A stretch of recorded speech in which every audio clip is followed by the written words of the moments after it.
Assalamualaikum warahmatullahi wabarakatuh. Alhamdulillahirrabbilalamin. Wabihi nasta'in ala umuri dunya waddin. Wassalatu wassalamu ala ashrafil anbiya'i wal mursalin wa ala alihi wa sahbihi ajma'in. Amma ba'du. Yang terhormat kepada dosen pengampu mata kuliah metodologi pengembangan kurikulum, yaitu Ibu Helna Nelis MPD, dan tak lupa pula kepada teman-teman sekalian yang berbahagia. Puji syukur kehadirat Allah Subhanahu wa Ta'ala yang telah memberikan kita beribu-ribu kenikmatan. Salah satunya adalah nikmat sehat, sehingga kita bisa melaksanakan aktivitas seperti biasanya. Sholawat bertangkaikan salam semoga tetap terlimpah curahkan kepada junjungan kita, yakni Nabi besar Muhammad Shallallahu Alaihi Wasallam. Sebelumnya, izin memperkenalkan diri. Saya Siti Aisyah dengan NIM 211210052 dari jurusan Pendidikan Agama Islam kelas 4B. Dalam video kali ini, saya akan sedikit menjelaskan mengenai landasan pengembangan kurikulum.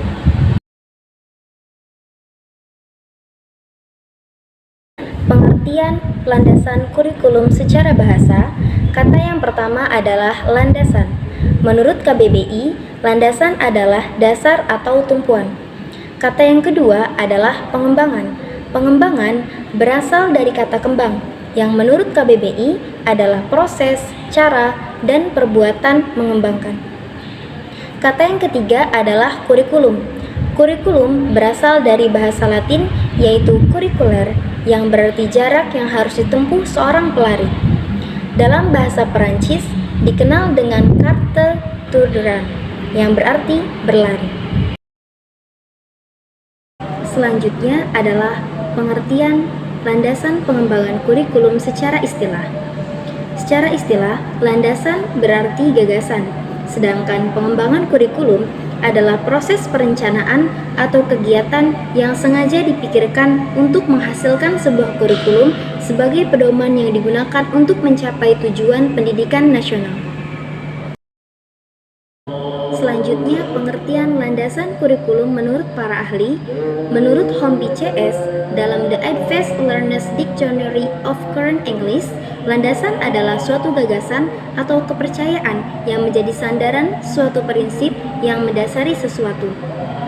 Yang selanjutnya, menurut Soe Ditarjo, kurikulum adalah segala pengalaman dan kegiatan belajar yang direncanakan dan diorganisir untuk diatasi oleh siswa atau mahasiswa untuk mencapai tujuan pendidikan yang telah ditetapkan bagi satu lembaga pendidikan.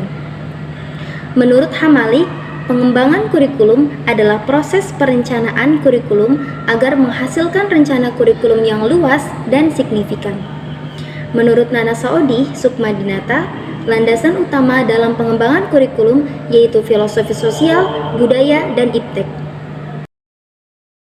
Landasan pengembangan kurikulum adalah suatu gagasan, asumsi, atau prinsip yang menjadi sandaran atau titik tolak dalam mengembangkan kurikulum.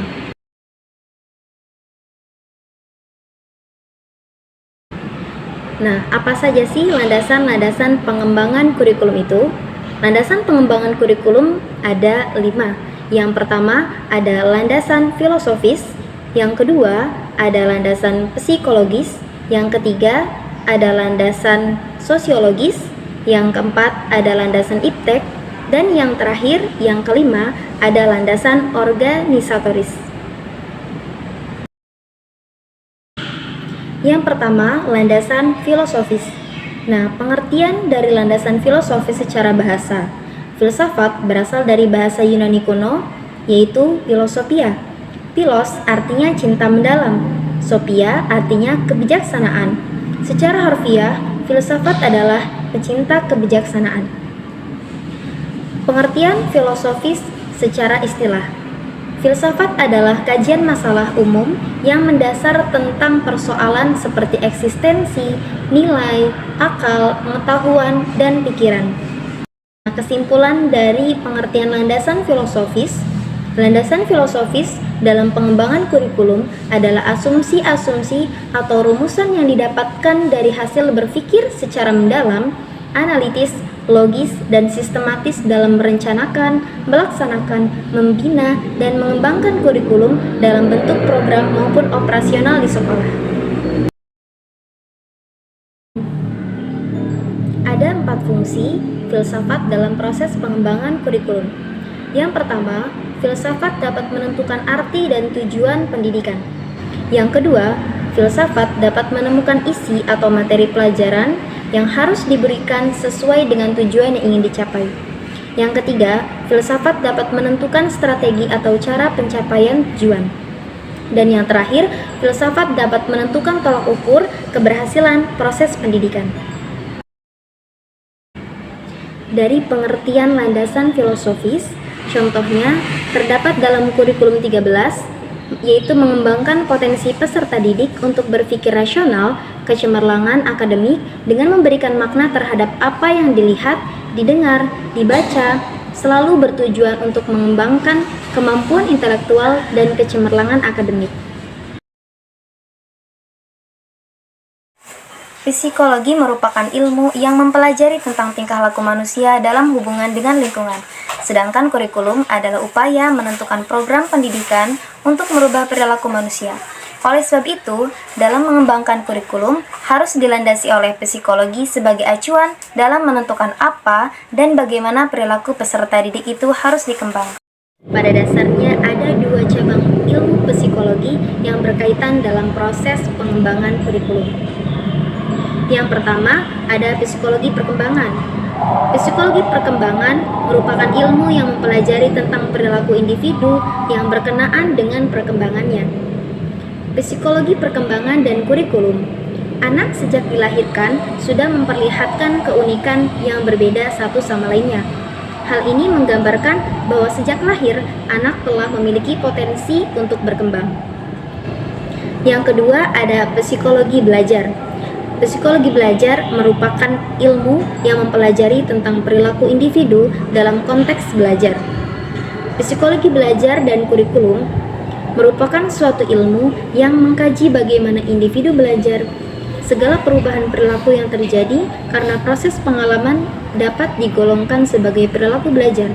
Nah, menurut Maurice L. Bigen dan Murche P. Hunt, ada 3 rukun teori belajar. Yang pertama, ada teori disiplin. Yang kedua, ada behaviorisme dan kognitif Gestalt view.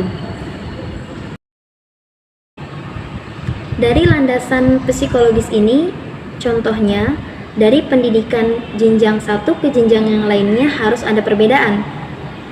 Sebagai contoh, pendidikan saat mengajar TK harus berbeda, karena dari segi kedalaman ilmu maupun mental usia siswa, itu juga berbeda, maka pendidikan harus bisa membimbing siswa sesuai dengan kebutuhannya. Landasan yang ketiga yaitu landasan sosiologis.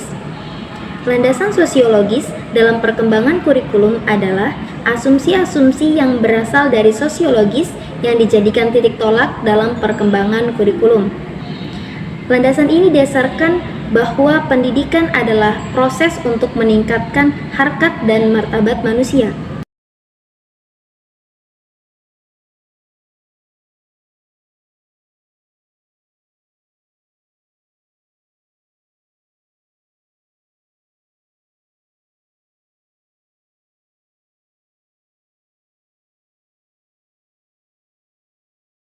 Sukmadinata menyebutkan bahwa faktor pentingnya landasan sosiologis dalam perkembangan kurikulum yang pertama adalah karena pendidikan mengandung dan memberikan pertimbangan nilai.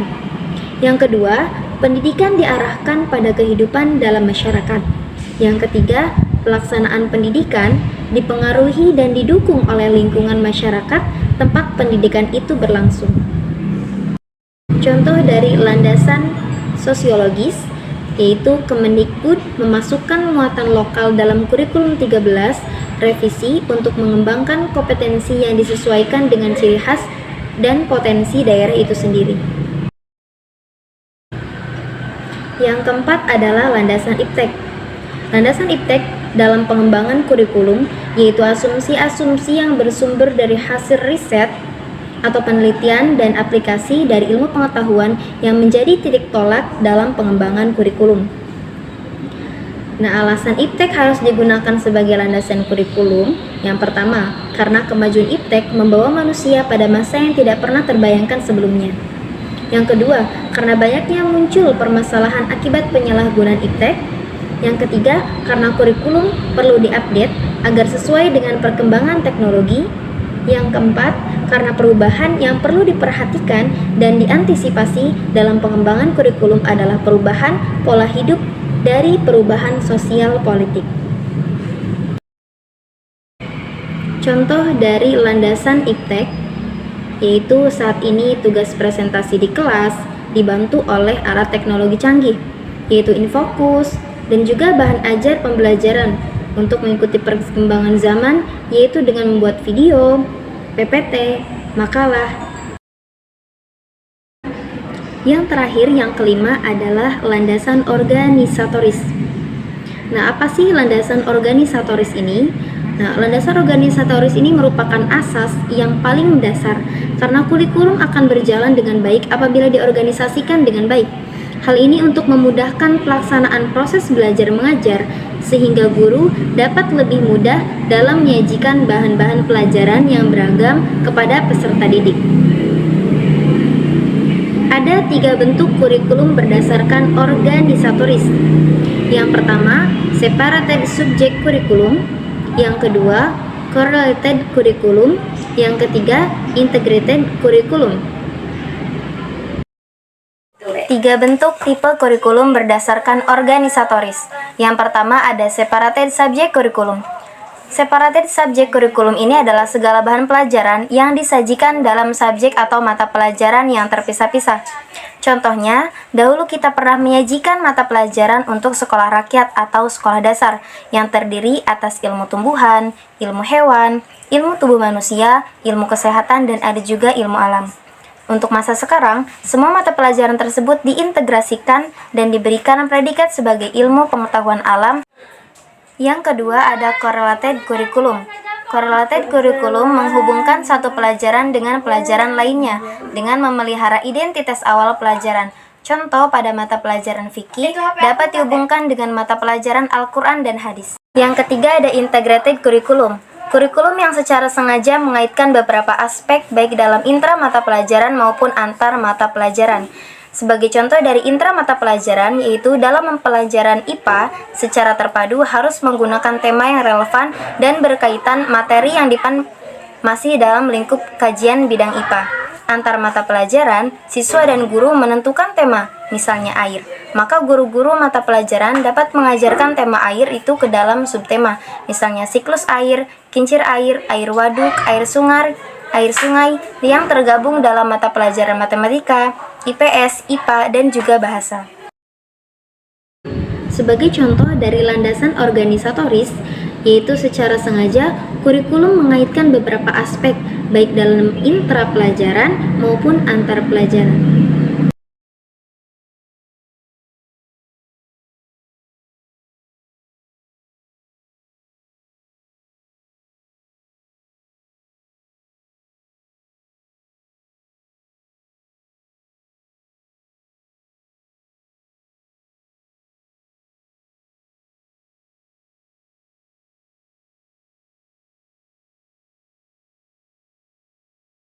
Itulah tadi pemaparan materi mengenai landasan pengembangan kurikulum.